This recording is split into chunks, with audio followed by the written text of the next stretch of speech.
Abraham Lincoln. যুক্তরাষ্ট্রের ষোড়শ president Abraham Lincoln দায়িত্ব পালন করেছিলেন 1861 সালের মার্চ থেকে 1865 সালের এপ্রিল মাসে তার মৃত্যুর আগ পর্যন্ত। 1865 সালের 14 এপ্রিলের কথা।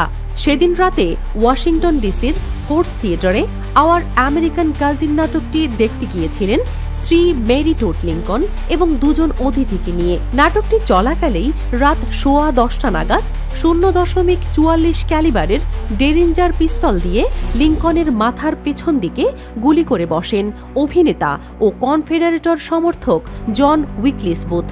সেখানে উপস্থিত মেজর হেনরি রেডবোন তাকে থামানোর চেষ্টা করেছিলেন, কিন্তু বুথ তার বুকে ছুরিকাঘাত করে আরেক হাতে ছোরা দিয়ে আঘাত করে পালিয়ে যান সেদিনের মতো। অচেতন আব্রাহাম লিঙ্কনকে সেখান থেকে দ্রুতই রাস্তার অপর পাশের পিটারসেন হাউজে নিয়ে যাওয়া হয়। সেখানে প্রায় 9 ঘণ্টা কোমায় থাকার পর পরদিন সকাল 7:22 শেষ নিঃশ্বাস ত্যাগ করেন তিনি।